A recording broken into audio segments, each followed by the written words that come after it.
राम मंदिर पर सर्वोच्च न्यायालय का निर्णय आया था तो उस दिन मैं करतारपुर कॉरिडोर के उद्घाटन के लिए डेरा बाबा नानक में था। मैं यही प्रार्थना कर रहा था कि राम मंदिर निर्माण का मार्ग प्रशस्त हो, करोड़ों राम भक्तों की आकांक्षा पूरी हो और हम सभी की प्रार्थना पूरी हुई। उसी दिन राम मंदिर के पक्ष में निर्णय आया। अब आज अयोध्या में जब धर्म ध्वजा की स्थापना हुई है तो फिर मुझे सिख संगत से आशीर्वाद लेने का मौका मिला है। साथियों, अभी कुछ देर पहले कुरुक्षेत्र की भूमि पर पांचजन्य स्मारक का लोकार्पण भी हुआ है। कुरुक्षेत्र की इसी धरती पर खड़े होकर भगवान श्री कृष्ण ने सत्य और न्याय की रक्षा के उसे सबसे बड़ा धर्म बताया था। उन्होंने कहा था, स्वधर्मे निधनम श्रेय, अर्थात सत्य के मार्ग पर अपने धर्म के लिए प्राण देना भी श्रेष्ठ है। श्री गुरु तेग बहादुर जी ने भी सत्य, न्याय और आस्था की रक्षा को अपना धर्म माना और इस धर्म की रक्षा उन्होंने अपने प्राण देकर की। इस ऐतिहासिक अवसर पर भारत सरकार ने श्री गुरु तेग बहादुर जी के चरणों में एक स्मृति डाक टिकट और विशेष सिक्का भी समर्पित करने का सौभाग्य पाया है। मेरा कामना है हमारी सरकार गुरु परंपरा की इसी तरह निरंतर सेवा करती रहे। साथियों, कुरुक्षेत्र की यह पवित्र भूमि सिख परंपरा का एक महत्वपूर्ण केंद्र है। इस भूमि का सौभाग्य देखिए, सिख परंपरा के लगभग सभी गुरु अपनी पावन यात्रा के दौरान यहां आए। जब 9वीं पातशाही श्री गुरु तेग बहादुर जी इस पवित्र भूमि पर पधारे तो उन्होंने यहां अपने गहन तप और निर्भीक साहस की छाप छोड़ी थी। साथियों, श्री गुरु तेग बहादुर जी जैसे व्यक्तित्व इतिहास में विरले ही होते हैं। उनका जीवन, उनका त्याग, उनका चरित्र बहुत बड़ी प्रेरणा है। मुगल आक्रांताओं के उस काल में गुरु साहब ने वीरता का आदर्श स्थापित किया। हम सब जानते हैं कि श्री गुरु तेग बहादुर जी के शहीद होने से पहले क्या हुआ था। मुगल आक्रांताओं के उस काल में कश्मीरी हिंदुओं को जबरन धर्मांतरण किया जा रहा था। इस संकट के बीच पीड़ितों के एक दल ने गुरु साहब से सहयोग मांगा। तब से गुरु साहब ने उन पीड़ितों को जवाब दिया था कि आप सब औरंगजेब को साफ साफ कह दें, यदि श्री गुरु तेग बहादुर इस्लाम स्वीकार कर लें तो हम सब इस्लाम धर्म अपना लेंगे। साथियों, इन वाक्यों में श्री गुरु तेग बहादुर जी की निडरता, उसकी पराकाष्ठा थी। इसके बाद जिसकी आशंका थी वही हुआ। उस क्रूर औरंगजेब ने गुरु साहिब को बंदी बनाने का आदेश दिया, लेकिन गुरु साहब ने खुद दिल्ली जाने की घोषणा कर दी। मुगल शासकों ने उन्हें प्रलोभन भी दिए, लेकिन श्री गुरु तेग बहादुर अड़िग रहे। उन्होंने धर्म और सिद्धांतों से समझौता नहीं किया और इसलिए उनका मन तोड़ने के लिए गुरु साहब को पथ से डिगाने के लिए उनके सामने उनके 3 साथियों भाई दयाला जी, भाई सतीदास जी, भाई मतीदास जी की निर्ममता से हत्या की गई। लेकिन गुरु साहब अटल रहे, उनका संकल्प अटल रहा। उन्होंने धर्म का रास्ता नहीं छोड़ा। तब की अवस्था में गुरु साहब ने अपना शीश धर्म की रक्षा को समर्पित कर दिया। साथियों, मुगल इतने पर ही नहीं रुके थे। उन्होंने गुरु महाराज के शीश को अपमानित करने का भी प्रयास किया, लेकिन भाई जेता जी ने अपने पराक्रम के बल पर उनके शीश को आनंदपुर साहब पहुंचाया। इसलिए ही श्री गुरु गोविंद सिंह जी ने लिखा है, तिलक जंजू राखा प्रभता का, तेग बहादुर सी क्रिया करीन किनु आन। इसका अर्थ था कि धर्म का तिलक सुरक्षित रहे, लोगों की आस्था पर अत्याचार न हो, इसके लिए गुरु साहिब ने सब कुछ न्यौछावर कर दिया। साथियों, आज गुरु साहब की इसी बलिदान भूमि के रूप में आज दिल्ली का शीशगंज गुरुद्वारा हमारी प्रेरणा का एक जीवन स्थल बनकर खड़ा है। आनंदपुर साहब का तीर्थ हमारी राष्ट्रीय चेतना की शक्ति भूमि है और आज हिंदुस्तान का जो स्वरूप शेष है, उसमें गुरु साहब जैसे युग पुरुषों का त्याग और समर्पण समाहित है। और इसी त्याग के कारण श्री गुरु तेग बहादुर साहब को हिंद दी चादर कहकर पूजा जाता है। साथियों, हमारे गुरुओं की परंपरा हमारे राष्ट्र के चरित्र, हमारी संस्कृति और हमारी मूल भावना का आधार है। और मुझे संतोष है कि पिछले 11 वर्षों में हमारी सरकार ने इस पावन परंपराओं को, सिख परंपरा के हर उत्सव को राष्ट्रीय उत्सव के रूप में भी स्थापित किया है।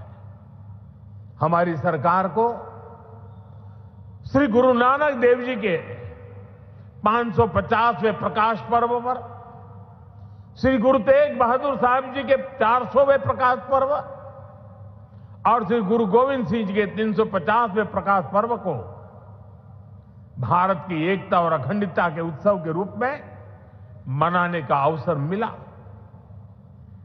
पूरे भारत के लोग अपने मत, परंपरा और मान्यताओं से आगे बढ़कर इन योजनाओं में सम्मिलित हुए हैं। साथियों, हमारी सरकार को गुरुओं से जुड़े पवित्र स्थलों को भव्यतम और दिव्यतम रूप देने का सौभाग्य भी मिला है। बीते 1 दशक में अनेक ऐसे अवसर आए हैं जब मैं व्यक्तिगत रूप से गुरु परंपरा के आयोजनों का हिस्सा बना। कुछ समय पहले जब अफगानिस्तान से गुरु ग्रंथ साहब के 3 मूल स्वरूप भारत आए थे तो यह हर देशवासी के लिए गौरव का क्षण बना था। साथियों, हमारी सरकार ने गुरुओं के हर तीर्थ को आधुनिक भारत के स्वरूप से जोड़ने का प्रयास किया है। करतारपुर कॉरिडोर का काम पूरा करना हो, हेमकुंड साहिब में रोपवे प्रोजेक्ट के निर्माण करना हो, आनंदपुर साहिब में विरासत-ए-खालसा संग्रहालय का विस्तार हो, हमने गुरुजनों की गौरवशाली परंपरा को अपना आदर्श मानकर इन सारे कामों को पूरी श्रद्धा से पूरा करने का प्रयास किया है। साथियों, हम सभी जानते हैं कि कैसे मुगलों ने वीर साहिबजादों के साथ भी क्रूरता की सारी सीमाएं पार कर दी थी। वीर साहिबजादों ने उनको दीवार में चुना जाना स्वीकार किया, लेकिन अपने कर्तव्य और धर्म का मार्ग नहीं छोड़ा। इन्हीं आदर्शों के सम्मान के लिए अब हम हर साल 26 दिसंबर को वीर बाल दिवस मनाते हैं। साथियों, हमने सिख परंपरा के इतिहास और गुरुओं की शिक्षाओं को राष्ट्रीय पाठ्यक्रम का हिस्सा भी बनाया है ताकि सेवा, साहस और सत्य के ये आदर्श हमारी नई पीढ़ी की सोच का आधार बने। साथियों, मुझे विश्वास है कि आप सभी ने जोड़ा साहिब के पवित्र दर्शन जरूर किए होंगे। मुझे याद है जब पहली बार मेरे मंत्रिमंडल के सहयोगी हरदीप सिंह पुरी जी ने मुझसे इन महत्वपूर्ण धरोहरों के बारे में चर्चा की थी। उन्होंने बताया था कि उनके परिवार ने गुरु गोविंद सिंह जी और माता साहिब कौर जी का पवित्र जोड़ा साहब करीब 300 वर्षों से सहेज कर रखा है और अब वो इस पवित्र धरोहर को देश दुनिया की सिख संगत को समर्पित करना चाहते हैं। साथियों, इसके बाद इन पवित्र जोड़ा साहिब को पूरे सम्मान और मर्यादा के साथ वैज्ञानिक परीक्षण कराया गया ताकि ये पवित्र धरोहर आने वाली पीढ़ियों के लिए संरक्षित हो सके। सभी तथ्यों को देखते हुए हमने यह सामूहिक निर्णय लिया कि इन पवित्र जोड़ा साहिब को तख्त श्री पटना साहिब को समर्पित किया जाएगा, जहां गुरु महाराज ने अपने बाल्यकाल का एक लंबा समय बिताया था। पिछले महीने एक पावन यात्रा के रूप में गुरु महाराज के ये पावन जोड़ा साहिब दिल्ली से पटना साहिब ले जाए गए और वहां मुझे भी इन पवित्र जोड़ा साहिब के सामने अपना शीश नवाने का अवसर मिला।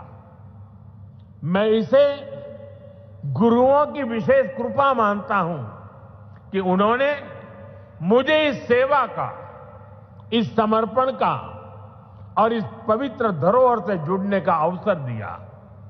साथियों, गुरु तेग बहादुर साहब जी की स्मृति हमें यह सिखाती है कि भारत की संस्कृति कितनी व्यापक, कितनी उदार और कितनी मानवता केंद्रित रही है।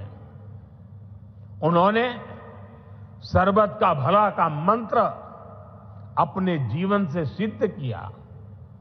आज का यह आयोजन सिर्फ इन स्मृतियों और सीखों के सम्मान का क्षण नहीं है, यह हमारे वर्तमान और भविष्य के लिए एक महत्वपूर्ण प्रेरणा भी है। गुरु साहब ने सिखाया है, जो नर दुख में दुख नहीं माने सो ही पूर्ण ज्ञानी, यानी जो विपरीत परिस्थितियों में भी अड़िग रहता है, वही सच्चा ज्ञानी है, वही सच्चा साधक है। इसी प्रेरणा के साथ हमें हर चुनौती को पार करते हुए अपने देश को आगे ले जाना है, अपने भारत को विकसित बनाना है। साथियों, गुरु साहब ने ही हमें सिखाया है, भय काहू को देत न भय मानत आन, यानी हम न किसी को डराएं और न किसी से डरकर जिए।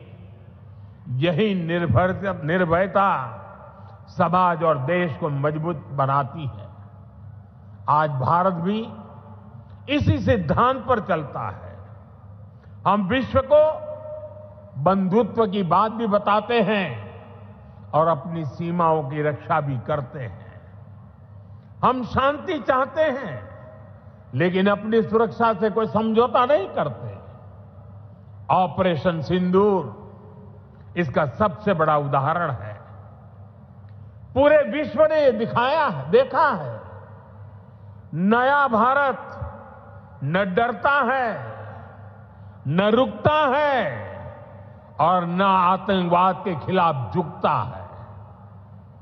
आज का भारत साहस और स्पष्टता के साथ पूरी शक्ति से आगे बढ़ रहा है। साथियों, आज इस अहम अवसर पर मैं हमारे समाज से, युवाओं से जुड़े एक ऐसे विषय पर भी बात करना चाहता हूं जिसकी चिंता गुरु साहब ने भी की थी। ये विषय नशे का है, ड्रग्स का है। नशे की आदत ने हमारे अनेक नौजवानों के सपनों को गहरी चुनौतियों में धकेल दिया है। सरकार इस समस्या को जड़ से समाप्त करने के लिए सारे प्रयास भी कर रही है, लेकिन यह समाज की, परिवार की भी लड़ाई है। और ऐसे समय में श्री गुरु तेग बहादुर साहब की शिक्षा हमारे लिए प्रेरणा भी है और समाधान भी है। हम सब जानते हैं कि जब गुरु साहब ने आनंदपुर साहब से अपनी यात्रा प्रारंभ की तो उन्होंने अनेकों गांवों में संगत को अपने साथ जोड़ा। उन्होंने ना सिर्फ उनकी श्रद्धा और आस्था का विस्तार किया, बल्कि इन क्षेत्रों में रहने वाले समाज का आचरण भी बदला। इन गांवों में रहने वाले लोगों ने हर तरह के नशे की खेती छोड़ी और गुरु साहब के चरणों में अपना भविष्य समर्पित किया। गुरु महाराज के दिखाए इसी मार्ग पर चलते हुए यदि समाज, परिवार और युवा मिलकर नशे के खिलाफ निर्णायक लड़ाई लड़ने का काम करें तो ये समस्या जड़ से समाप्त हो सकती है। साथियों, श्री गुरु तेग बहादुर साहब की शिक्षाएं हमारे आचरण में शांति, हमारी नीतियों में संतुलन और हमारे समाज में विश्वास का आधार बने, यही इस अवसर का सार है। आज जिस तरह से पूरे देश में श्री गुरु तेग बहादुर का ये शहीदी दिवस मनाया जा रहा, वो ये बताता है कि गुरुओं की सीख आज भी हमारे समाज की चेतना में कितनी जीवंत है।